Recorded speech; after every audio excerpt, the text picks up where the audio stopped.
Assalamualaikum warahmatullahi wabarakatuh. Salam sejahtera untuk kita semua. Salam sejahtera untuk seluruh saudara-saudaraku sebangsa dan setanah air dimanapun Anda berada, para hadirin, para pemirsa yang berbahagia. Kembali lagi bersama dengan saya Abdul Aziz Jazuli di channel ini, dan pada kesempatan yang berbahagia ini kita akan mengulas rekomendasi Rakernas PWI-LS yang pertama kepada pemerintah dan MUI. Tentu ini hasilnya atau hasil rekomendasi ini merupakan hasil dari Rakernas yang dilaksanakan pada tanggal 30 November sampai 1 Desember ya, bulan kemarin di Pondok Pesantren Nahdlatul Ulum, Kresek, Tangerang ya. Dan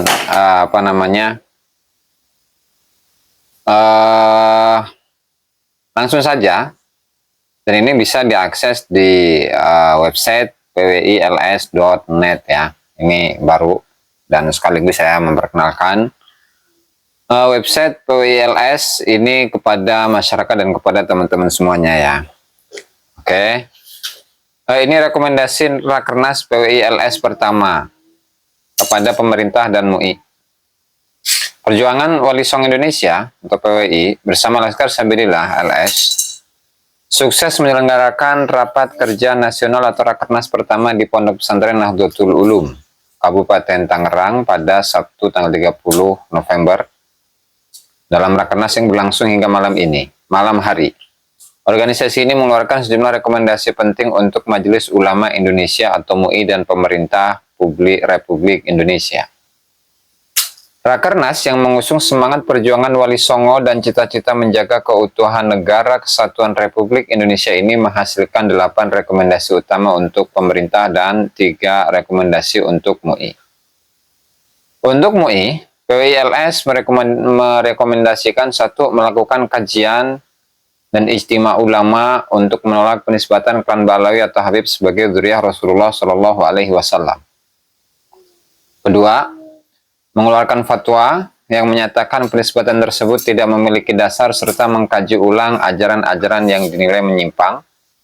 Ketiga, berkolaborasi dengan akademisi untuk penelitian ilmiah tentang nasab habaib terhadap Rasulullah Shallallahu Alaihi Wasallam. Nah, tentu untuk MUI ya, saya rasa ini memang tugasnya Majelis Ulama Indonesia. Tentu dengan melihat konflik yang sudah terjadi hampir 3 tahun ini, yang tidak reda-reda dan sampai sekarang itu masih ramai diperbincangkan oleh masyarakat, oleh para santri, apalagi para kiai.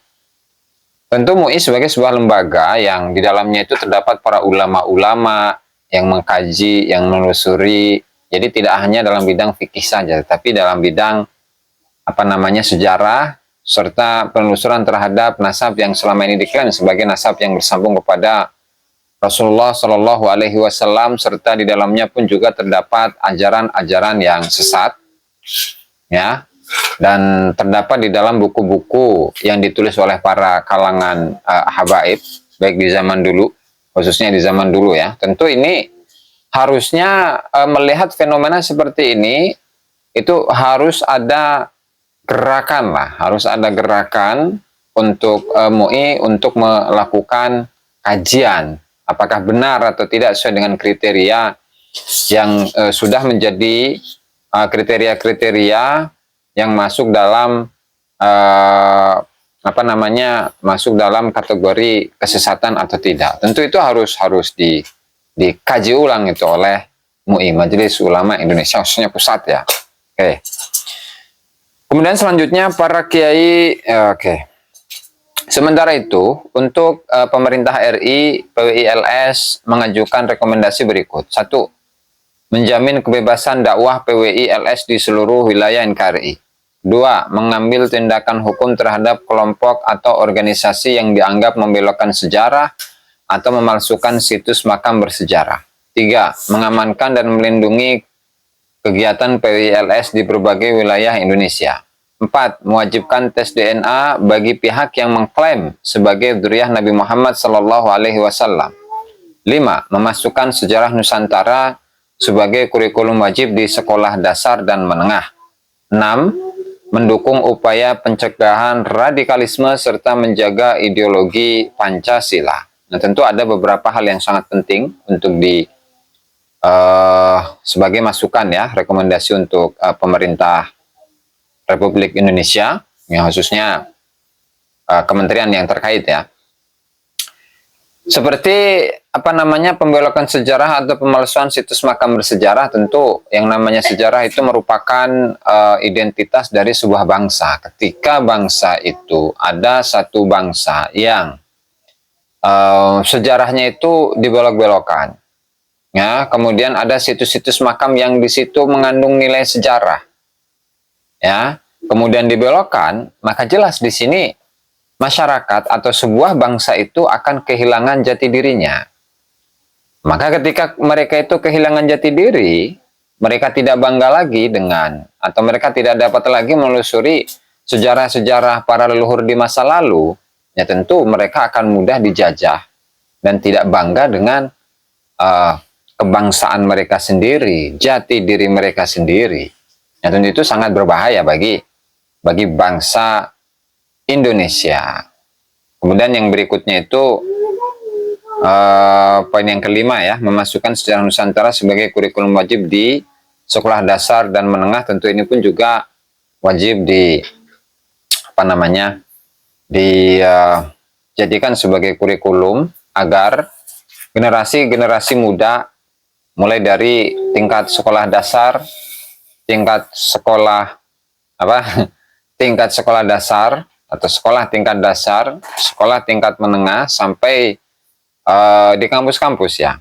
Tentu untuk mengenai sejarah Nusantara, mulai dari bagaimana prasejarah, ya, pra Islam maksudnya, kemudian di masa sejarah, kemudian masa Islamisasi Nusantara, kemudian masa penjajahan, dan sampai masa kemerdekaan. Nah, tentu ini harus menjadi sebuah hal yang patut dan wajib diperhatikan dan dipelajari dan menjadikannya sebagai kurikulum wajib di sekolah dasar dan menengah.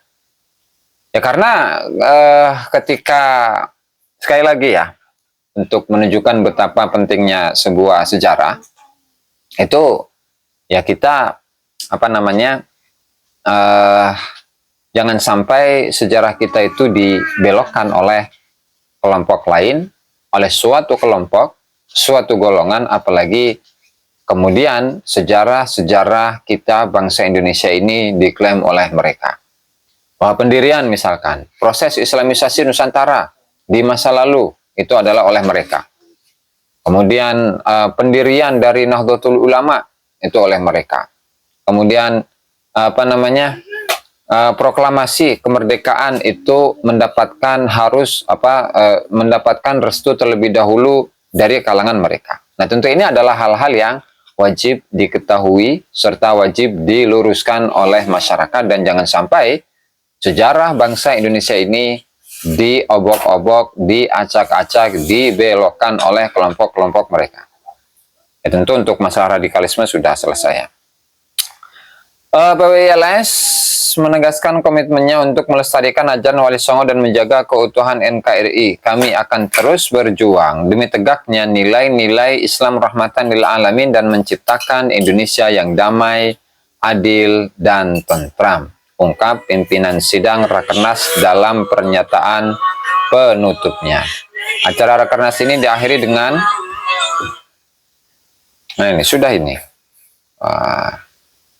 diakhiri dengan, udah ini selesai ya. Nah, itu saja barangkali ya teman-teman yang dapat saya sampaikan dalam kesempatan kali ini. Allahumma fiqh ila qawmit thariq. Wassalamualaikum warahmatullahi wabarakatuh.